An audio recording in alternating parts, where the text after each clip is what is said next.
Three, two. Hey, man, also talk to us about paid social media. Tell me one or a couple tactics or strategies that will help bring in new patients and help us better utilize it if we were to implement it today. Sure.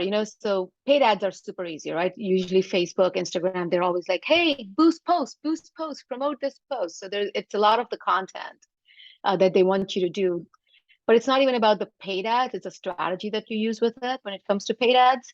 So for example, for social media, one of the strategies that I really want people to start utilizing is you want to go ahead and boost the post to people who like your page and similar to them. That's an option when you click on boost post.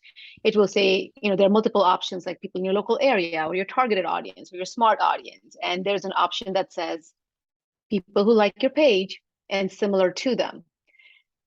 Hmm. That's what you want to do first. You first want to boost it to people who like your page is similar to them. And I'm sure that you guys are saying, well, why would I boost it to people who like my page? Well, they already like my page. Why am I wasting money? Well, here's a strategy, guys. When you go onto your social media pages and you come across a sponsored ad of some sort, if that sponsored ad has engagement, what do? You stop and you read the comments and you look at who liked and loved it, right? Because we are nosy people. I mean, that's the whole reason social media is so successful. But if you come across a sponsored ad and there is no engagement on it, what do you do then? You keep scrolling because there is no engagement on it. So most times what practices do is they're like, okay, let's go ahead and boost this post to a brand new audience that doesn't know us. Well, what incentive does a brand new audience have to engage with you? They don't even know you guys. So one of the best strategies that you need to do is first, if you're boosting a post, always boost that post to people who like your page and similar to them, because you know what, people who like your page and who are similar to them, they're going to like your post, they're going to comment on it, they're going to see that ad. So for example, if I ran an ad, right, Michael, and Mhm. you like my page and similar to it, and if you see that I ran an ad, there's a very good chance you're going to at least like it or love it or put a comment, oh, this seems awesome, or this is great, or whatever that is, right? And now I have all these comments coming in. And then what I would do is I would reboost that post, because any post that you boost, you could boost it again. So once you get all the comments and loves and likes, then you go ahead and boost that to a brand new audience. But now this brand new audience is going to be more likely to engage with your ad simply because there are comments and engagement to it. So it's a very specific strategy, but I have tried it so many times. I'll give you a real time example right now. So we have this event coming up, and I've been pushing that event out. And in one of our event ads, we already have over like 85 comments and like 100 people have liked and loved it and all of that, right? That's one of the 15 ads running. Mhm. And we have many other ads going around, many different things with different photos and videos. But which ad do you think is getting us direct conversions? The one with the most comments. The one with the most engagement and comments, because once again, people stop and then they read all the comments. So I want you to just try this. And so the way that you would do it is I would almost say that you want to boost it at least for 4 days. Hmm. You want to spend $5 a day at least for 4 days. This way, at least it gives Facebook some time, to go ahead and put that ad up on Facebook and Instagram and see some results so that people who like and love you. And then you can go ahead and then reboost that ad for 7 days or whatever it is once you get those comments and stuff. And you will actually see how that engagement improves.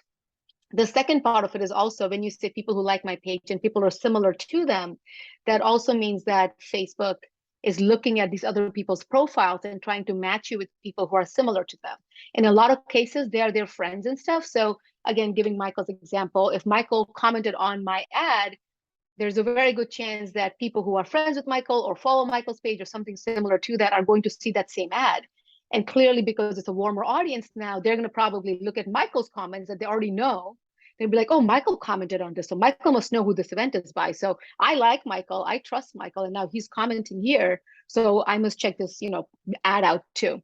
Very specific, but it work wonders. Don't just spend money to spend money on ads. That's what I see. People are always like, I just boosted an ad, but there's nothing happening. That's because why do you engage with ads that have no engagement? Probably not. It doesn't Mhm. happen. Mhm. Yeah. Okay. I like that. I like that a lot. And so let's just say we boost it for 4 days, but there's no comment. Should we just like kill it?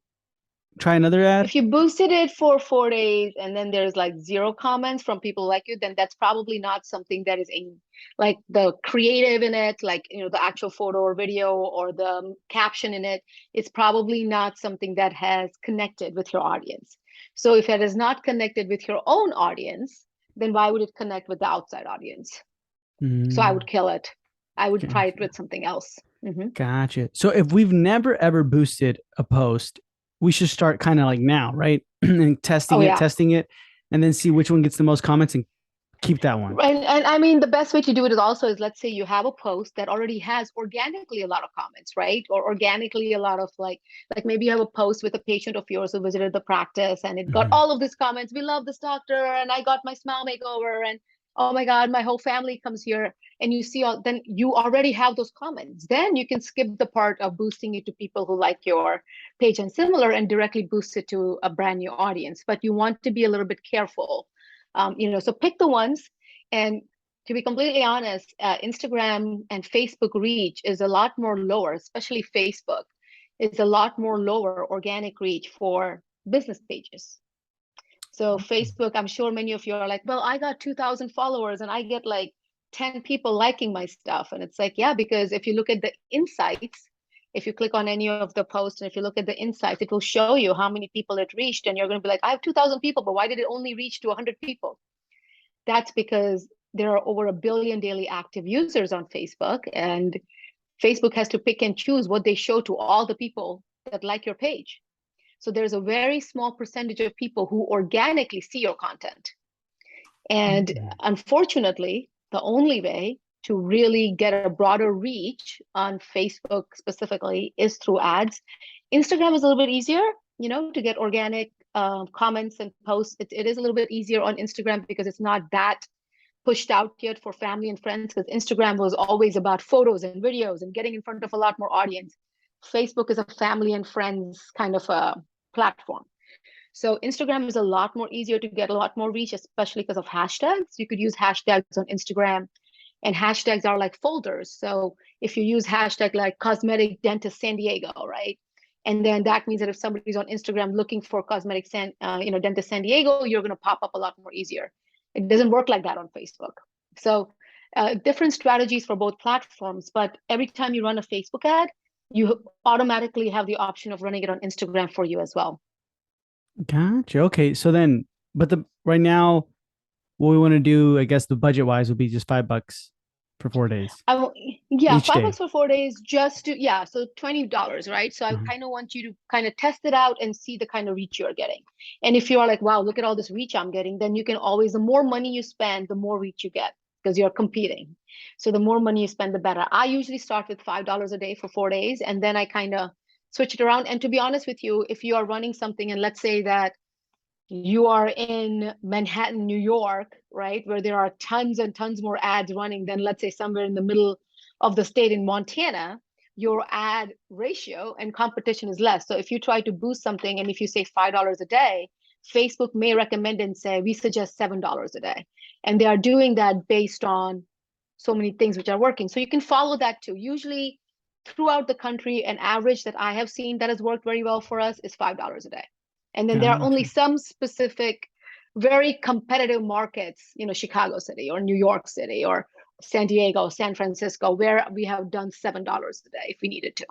Okay, nice, nice. Now I know you work with a lot of practices with this. So in your opinion, what would you recommend or what posts have you seen where it's like, hey, for a general practice, this is a great type of post.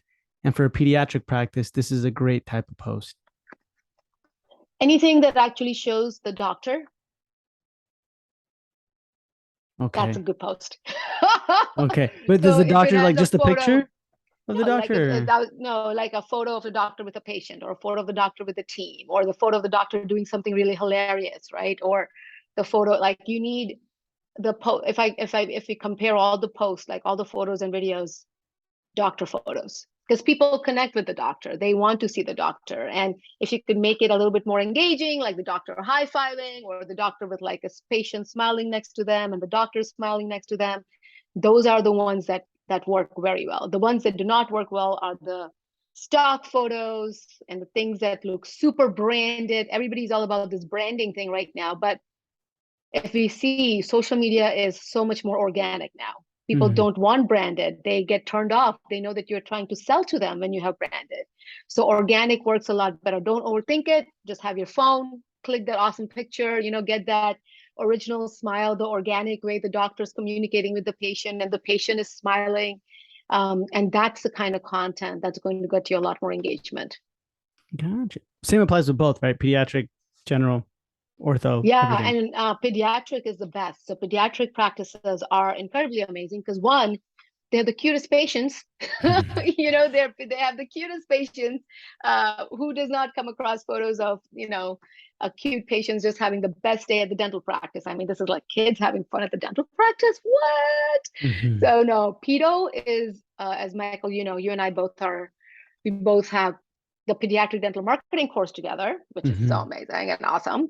And we talk about this quite a bit on the Pediatric Dental Marketing Course, where we deep dive into these strategies. But if you're a pediatric practice, ads are amazing for you because all of that Gen Xers, all of the young mom and dads, the millennials, the new parents, they're all on active on this.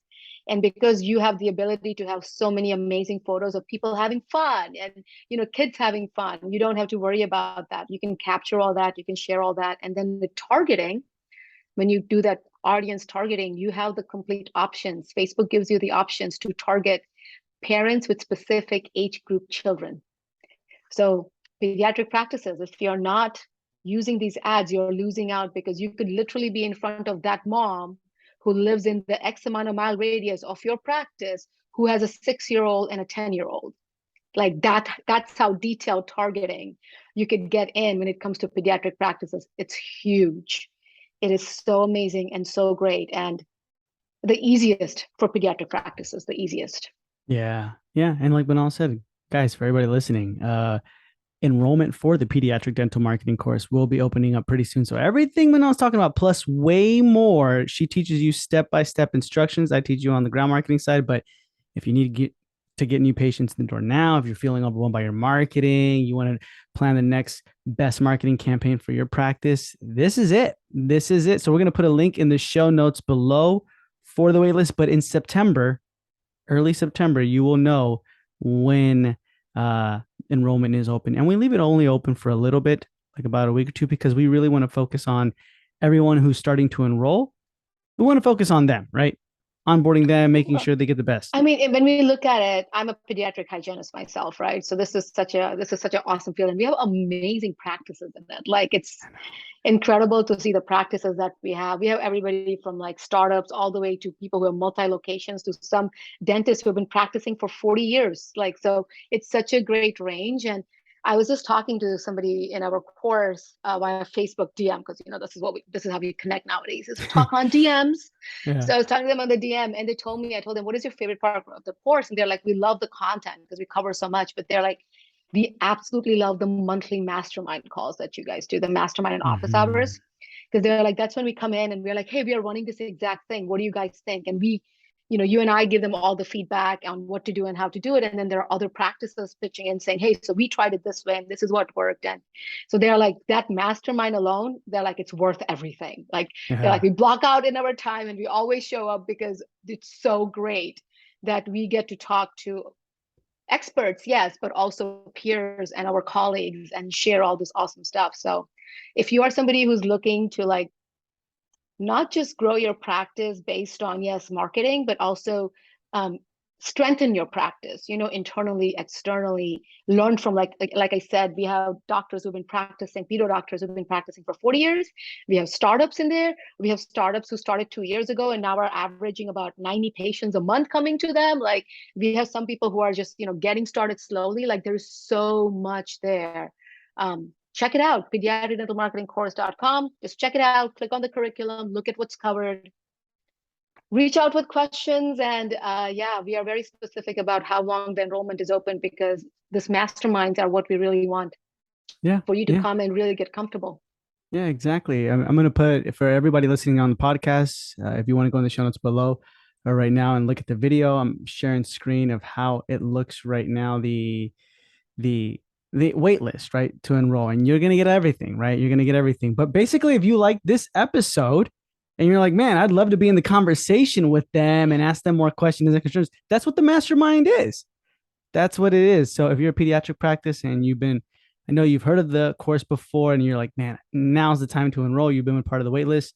Here's your chance to enroll. So make sure you join the wait list. And then from that point on, we will let you know when it is open just for you. So, yeah, thank you, Minal, so much for being with us. If anybody has any questions or concerns that they want to reach out to you, how can they find you? Yeah, I mean, my website is minalsampat.com. So pretty easy, minalsampat.com. But honestly, like go to my Facebook, friend request me, send me a DM, go to my Instagram, Minal Sampat LLC. I make a lot of reels. I'm teaching you how to make reels. So if reels are as you all know, reels are it right now. Mm-hmm. Reels, short form video is it right now. And I know that a lot of you are looking for help with that. If you go to my Instagram, Minal Sampat LLC. And if you go to my like follow it, I literally teach you how to do all of that stuff in there too. So here, anytime you need it, very easy to find. And looking forward to really connecting. Awesome. And Minal, thank you for being with me on this Monday morning marketing episode. Thank you for having me.